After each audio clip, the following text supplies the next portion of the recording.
नमस्कार, मैं हूं निकिता और आप देख रहे हैं सत्य हिंदी।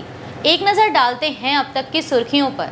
तमिलनाडु के करूर भगदड़ मामले में 4 लोगों के खिलाफ केस दर्ज किया गया है। इसमें टीवीके के महासचिव एन आनंद का नाम भी शामिल है।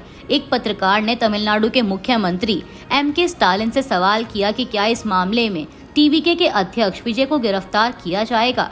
इसके जवाब में सीएम स्टालिन ने कहा कि हाईकोर्ट के एक रिटायर्ड जज की अध्यक्षता में एक जांच कमेटी बनाई गई है जो जांच पूरी होने के बाद जवाब देगी। इस बीच जैसा कि आप पूछ रहे हैं, मैं राजनीतिक उद्देश्य से कुछ नहीं कहना चाहता। उन्होंने कहा कि आयोग की जांच में सच्चाई सामने आएगी और उसी के आधार पर उचित कार्रवाई की जाएगी। तमिलनाडु के करूर में शनिवार रात हुई रैली भगदड़ के लिए डीएमके ने अभिनेता विजय की पार्टी टीवीके को जिम्मेदार ठहराया है। डीएमके प्रवक्ता सरवनन ने कहा कि टीवीके ने पुलिस की शर्तें नहीं मानी और नियमों का उल्लंघन किया।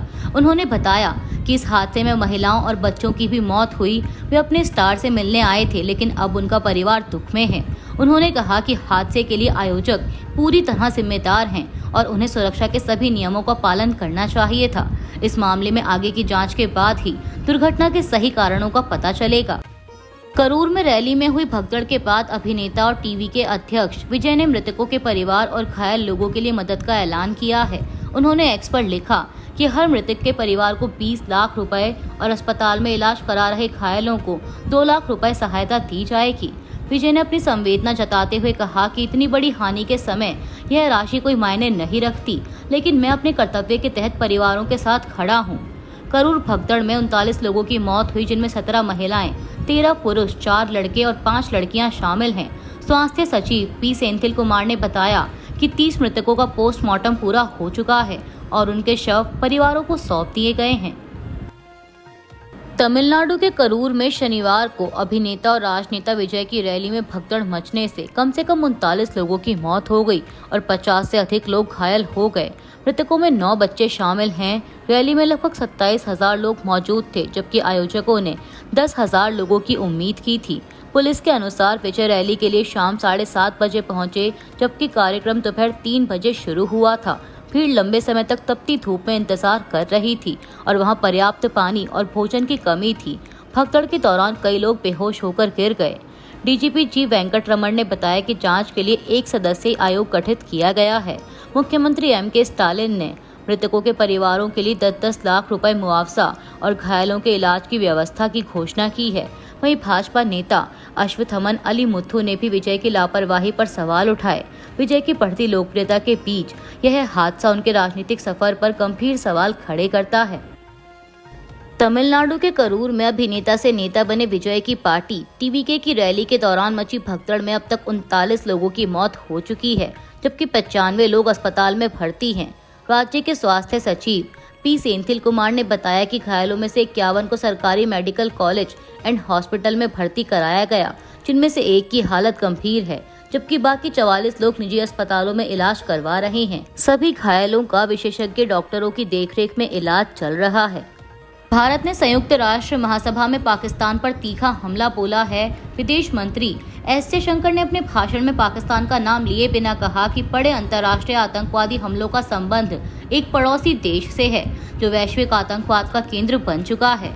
उनके बयान के बाद पाकिस्तान ने भारत पर दुर्भावनापूर्ण आरोप लगाकर उसे बदनाम करने का आरोप लगाया।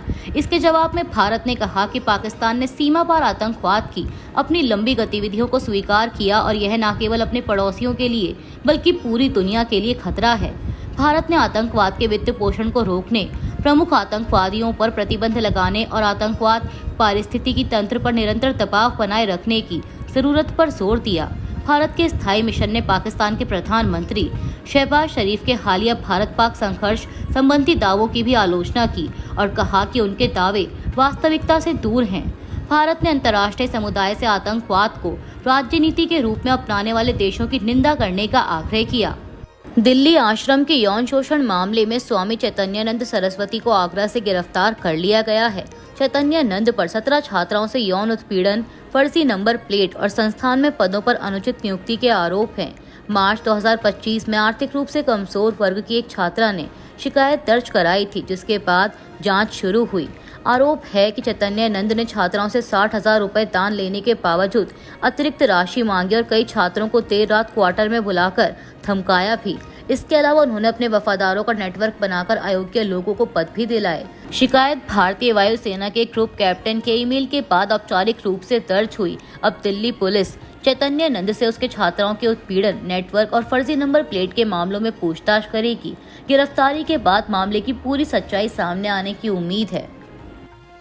अमेरिकी वाणिज्य सचिव हॉवर्ड लुटनिक ने भारत और ब्राजील जैसे देशों की आलोचना करते हुए कहा है कि उन्हें अपने बाजार खोलकर और अमेरिका को नुकसान पहुंचाने वाली नीतियों को रोककर सही प्रतिक्रिया देनी चाहिए। लुटनिक ने न्यूज नेशन को बताया कि ये देश अमेरिका के प्रति जवाबदेही दिखाएं और व्यापार में सहयोग करें। उन्होंने भारत की व्यापार और ऊर्जा नीतियों की भी आलोचना की और कहा कि रूस से सस्ता कच्चा तेल खरीदना गलत और हास्यास्पद है।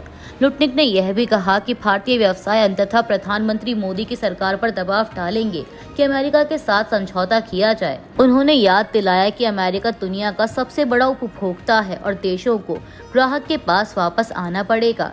यह बयान अमेरिका और भारत के बीच बढ़ते व्यापारिक तनाव और टैरिफ विवाद के समय आया है।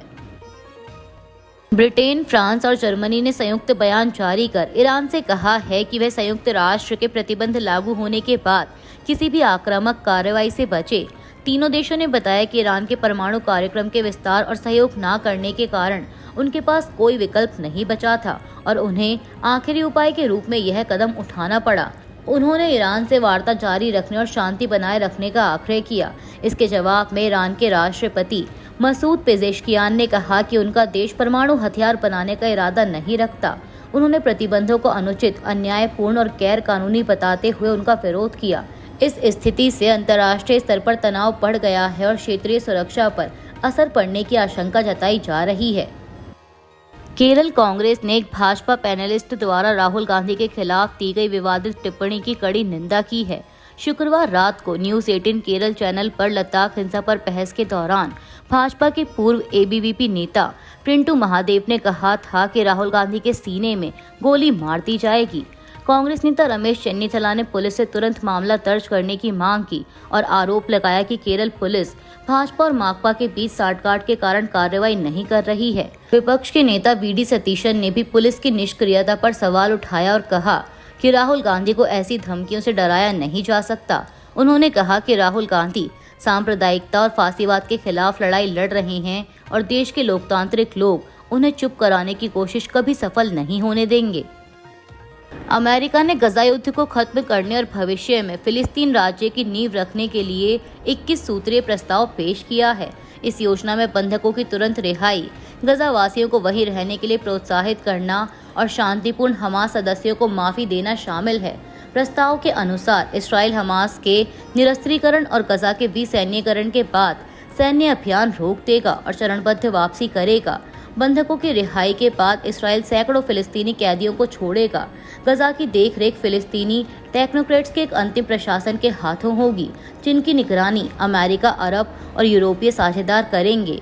योजना में गजा का पुनर्निर्माण, आर्थिक विकास, विशेष आर्थिक क्षेत्र और डीरेडिकलाइजेशन कार्यक्रम का भी प्रावधान है। अमेरिका का कहना है कि इस समझौते से क्षेत्र में स्थायी शांति की दिशा में कदम बढ़ सकता है, जबकि इसराइल ने 2 राज्य समाधान को खारिज कर दिया है।